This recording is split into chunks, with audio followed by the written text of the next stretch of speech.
Welcome everybody to another round of World of Tanks subscriber replays. My name as always is Maxwell, and today's first video is from the user Canio22. That's Canio22, and he's driving the IS on a standard battle on Himmelsdorf. IS being the tier 7 heavy tank for the Russians. So first off, he's going to be heading up to the far right hand flank, going to be heading up onto the hill. Going to be joined there by this Type 59, this IS-3. Looks like the IS has a little bit more horsepower per ton, so probably going to make it up the hill before the IS-3 does. Possibly even before the Type 59, but I doubt that.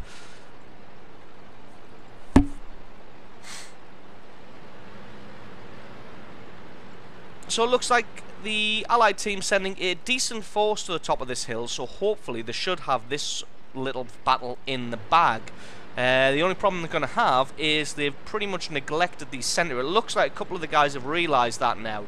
There's only that T-29 gone to Dead Man's Alley there, but as you can see there's the IS-8 and the Su-122-44 making a beeline across the courtyard there. A little bit suicidal, but I suppose those AMX-12Ts are in position to, one, spot any enemy tanks there, and to distract any enemy tanks there. So hopefully the 122-44 should be able to make it cleanly across. And like I said, that IS-8 has also transitioned to the middle left-hand flank, looking like it could be a little shaky, depending on who gets over there. Canio just setting up on the other side of the cathedral church castle thing on the hill. Knows that his team is more than capable of handling whatever comes up the hill, so he's just going to try and pick off anybody he can find here. Gets the side of the turret of an E-75, puts a good chunk of damage through that side there, almost 400, and the E-75 responds by moving into cover. So luckily the Allied team outnumbers the enemy on the hill here, and this will allow Canio, very high roll there on that damage there, 481 straight through the side arm of that E-75. I don't think the E-75 realises where he's being shot from, so not really sure where to angle against and where to hide. Although it looks like he now knows.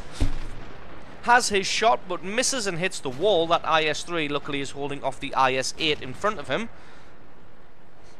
long enough for Canio to be able to take these shots.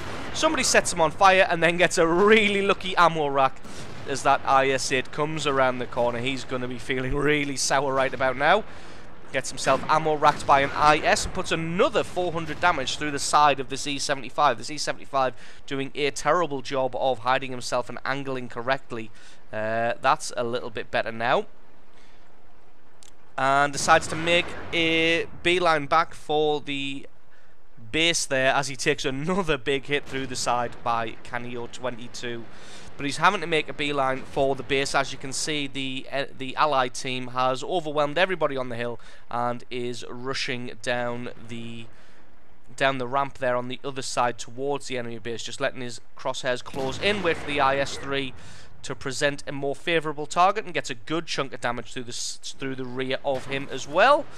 IS-3 just being a little bit foolhardy here, going ham and trying to take on the IS-8 single-handedly from the front, and gets himself blown up, and that is kill number 2 for Canio.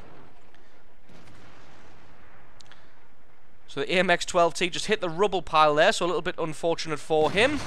Gets whacked in the face for not really paying attention to where he's going, and then gets taken out by that IS-3. So the Allies well and truly won the battle on the hill, and managed to sweep down on the other side and catch the enemy team off guard and get a good bits of damage through the sides of them and the rear. And it looks like the Allied team on the left hand side had managed to hold off any attack that had possibly been coming from that direction, and none of them going for a cap here, so pretty convinced that they've got this one all in the bag, so not needing to go for that base capture.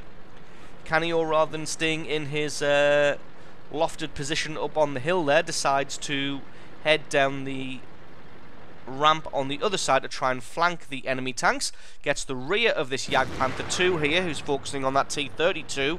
T-32 not able to get anything on him there, but while he's reloading, Jagdpanther 2 is going to try and back off. Canio's going to try and get around the side of him before he's reloaded that cannon. Unfortunately, the Jagdpanther 2 manages to get a hit on him, but I think that's the first significant damage that he's taken all game there, and he manages to take out that Jagdpanther 2 for kill number 3. So this game is all but won now. It's a foregone conclusion. There's just the artillery and the Type 59 left. So we're going to say GG on that one. Canio having a really good game there. 3 kills and nearly 4,500 points of damage, laying down a continuous barrage from the top of that hill, picking off the sides and the rear armour of all of the tanks in his IS. So it's a tier 7 tank in a tier 9 game, so he's done a fantastic job there of using what the IS has to its advantages. Just this Type 59 left. In fact, he hasn't been taken out yet, somehow still surviving against an IS-8 and a Jagdtiger, in fact able to take out that IS-8. So Canio just going to let his gun focus in. Hopefully he can get a shot on him.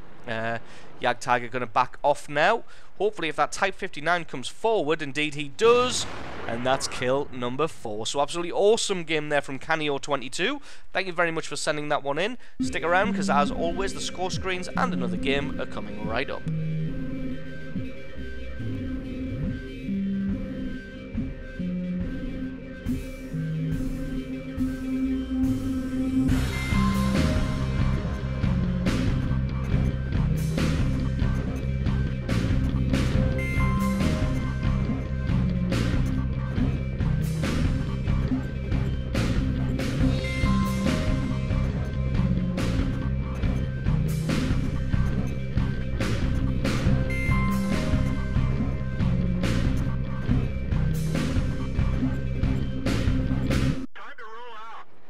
And our second replay of the day is from the user Brilliant Disguise. That's Brilliant Disguise, and he's driving the Cromwell on a standard battle on Kamaran. Cromwell being the tier 6 medium tank for the British, Kamaran being just one of those maps. It's a small camp map, basically. You get guys camping on the right-hand flank, guys camping on the left-hand flank, and then a meat grinder in the island in the middle. Or sometimes you get a meat grinder on the left, sometimes you get a meat grinder on the right. But all of the games that happen on Kamaran tend to last a long time, just because of the many places that teams have to camp. So Brilliant Disguise, seeing that a lot of his team had rushed the central island there, took up a position overlooking this lake here. Sees the ARL 44, got some shots on him, gets a little bit of damage through. ARL 44 decides that discretion is a better part of valor, tries to run away, but gets taken out in the end by Brilliant Disguise. So paid off there, just parking up on the lakeside there. I was going to call it a riverbank, but it's not a riverbank, it's a lakeside. So just parking up there and spending a little time waiting paid off in the end, because he gets a quick kill on that ARL 44 thanks to the excellent spotting of his team on the island. So as you can see, the tank destroyers have arranged themselves on that far left hand flank, but the problem is it looks like the enemy team has concentrated quite a lot of their force over there. Force on the right hand flank here, it seems to be light tanks and medium tanks. They are rushing that Hellcat, who was way too far forward. So Brilliant Disguise not going to be able to help him as he's in and around those buildings. But he can see this Stoke 3 and kill secured. That's kill number 2 for Brilliant Disguise. There's Panzer 1C now just going full suicide. Going to get a good hit on him. Just one more and that'll be kill number 3. So I'm not really sure what the Panzer 1C thought he was going to achieve there. Probably should have waited for more of his allies to be either in position already or just relocate to a different flank. Just deciding to go full suicide scout there for some reason. Not quite able to get the last hit on that Panzer 3-4. Going to try and pick out any part of him, but it looks like the KV-1 is up to the task and manages to take him out. Brilliant Disguise now deciding to relocate. Going to see if he can get a quick shot on this Dicamax, who's off in the distance there, spotted by the guys who are on that central island. That's mostly where the enemy tank destroyers will be camped, is around that line there and around the little village on the little dog leg of their island there. But as you can see, the enemy team has pushed all the way down the number 1 line there with a huge sizable force. So the Allied team gonna have to drop back and do something about this. As you can see, they've got that T-49 in a bush around the cap zone in order to scout, and then they've got a couple of heavy tanks on the island, hopefully overlooking this area. And then Brilliant Disguise get themselves into position to overlook anybody who's coming in towards the cap circle. And there we go, spot out a T-49 there. Oh, a little bit unfortunate to get a 0 damage critical there. Hopefully himself and that T-49 should be able to pound him down. And there we go, that's kill number 4. Now we're going to have some shots on the KV-1S as he comes in. KV-1S has no idea that he's going to be getting pounded here by everybody. There's the 38 NA on the island there, but I don't think he's really going to be able to achieve anything, to be honest, with that cannon. The Churchill Mark 7 hopefully is overlooking this area as well, although I haven't really seen him put any damage into anybody. There's one more shot, should be enough to take out that KV-1S, but it looks like he's just driven into the lower part of the land there, so there's no shot available on him. And he's now dueling with that T-49, but the T-49's able to take him out in the end. And it just leaves this KV-1 making a push himself, and there we go, that's him taken out and kill number 5. And here we go, the Churchill Mark 1. So the enemy team being nice here at least. What they're doing is they're just deciding to come in one at a time towards the cap circle rather than all rushing at once. But we did see earlier on that an allied KV-1S was capping the enemy base, so probably what happened there is half of the guys coming down the number 1 line decided that they were going to drop back and try and defend the base, and the other half decided to push on towards the enemy base. Maybe had a little bit of indecision, which is why the stragglers came in one at a time.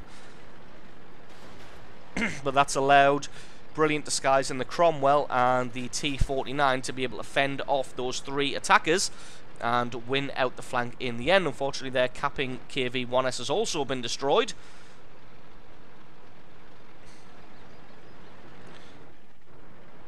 So now it's just a case of moving around and trying to pick off the stragglers who are left. Gets a good hit on the KV-1S. KV-1S is a little bit smart though and parks up behind the rock there, just so he doesn't take any more damage. They've got Stuart in the centre, the enemy team that is, doing some spotting for them. Squaring off against that Panzer 38 NA.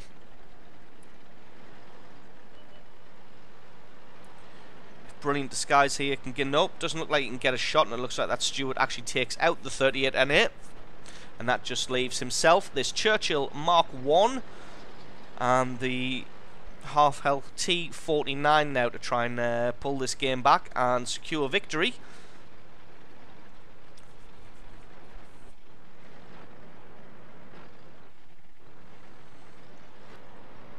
Now, Brilliant Disguise knows that there is a Hellcat. There he is. Just going to say, knows that there's a Hellcat in the area somewhere. As I saw him earlier on at around about B7. And there he is there, just dropped behind the rock. So just going to wait up in this bush behind the brick wall here. The brick wall will provide 1 shot's worth of cover. And with the speed of the Cromwell, should be able to get into cover in time after that. But to be honest, with the amount of hit points he's got, he can take a few shots from a Hellcat, and with his rate of fire should be able to just face tank it, and in a one-on-one exchange should be able to take the Hellcat out no problem whatsoever. So the allied T-49 has made a move all the way up that left-hand flank there, trying to do some spotting and just overlooking the enemy base at the moment. I'm not really sure what the Churchill Mark 1 is doing. He's kind of just camping there. Not really sure what he thinks he's going to achieve there, considering that Brilliant Disguise is all the way up here. So if he wants to camp, he should really be up here with Brilliant Disguise. Now he's got to make a decision. Does he go for the Hellcat, or does he drop back and try and defend the base? Deciding that he's got enough time to do both, he goes up for the Hellcat first. that Churchill Mark 1 should really be heading back and trying to defend the base. Finds the enemy KV-1S as well, gets one hit into the rear of the Hellcat, one more shot, and that should, there we go, that is kill number 6 and a Top Gun medal. Hellcat just not quite having the turret and body traverse to be able to get his gun on target in time. And that Churchill Mark 1 has finally started moving, but he's moving in the wrong direction. So Brilliant Disguise can't really help the T-49, which is an absolute shame here. He's going to have to abandon him to his death, basically, because he's got to get back to his own base and defend against the Stuart. Of course, it is just the Stuart there, so, and I'm pretty sure the Stuart was on very, very low health, so just one hit or even just a ram should be enough to take him out. Is he electing to go up on the hill through the forest? Nope, decides to change his mind, as he's only got 20-some seconds left, so decides to just make a direct line towards the Allied base. The enemy only has that KV-1S and that KV-1 that are way over by their cap circle. And where is he? There he is there. If the, a little bit unfortunate for the Stuart there, gets rammed and gets taken out. If he'd been hidden behind that rock there, then Brilliant Disguise probably wouldn't have been able to get here in time, because he could have given the runaround around that rock. But as it was, he was hiding behind the destructible building, and he gets himself taken out.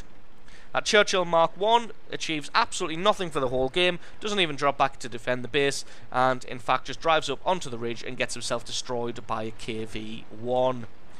So really there was absolutely no point in having that guy on the team. A little bit unfortunate for the Allies here. So Brilliant Disguise is going to take up a position on this ridge here.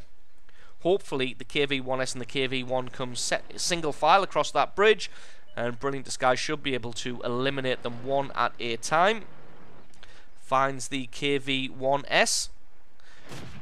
Oh, just about misses that shot, but I'm not sure that he's been spotted, as he gets a couple of good hits, just drops back and uses the terrain as cover there just in case.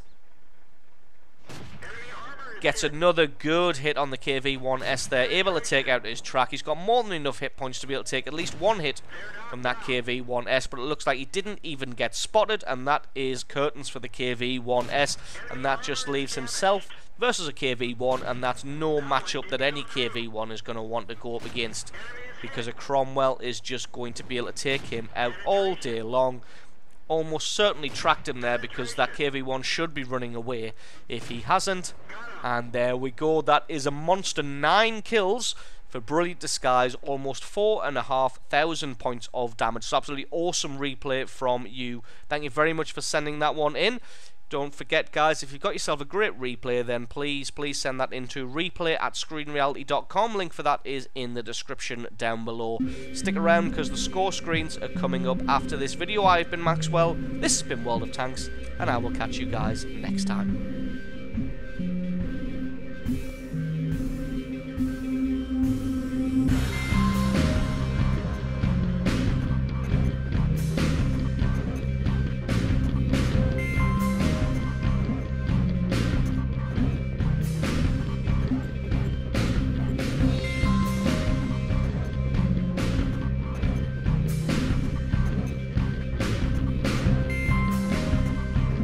It wants wood and you just need a hole.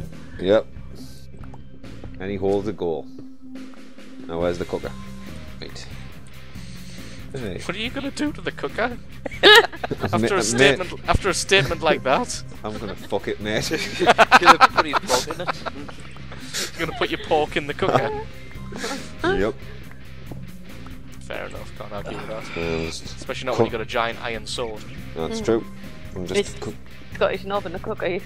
Can't argue with that. Yeah, I'm not going to argue with a man with his cock in a cooker. No, I wouldn't. And now I'm just cooking me chicken.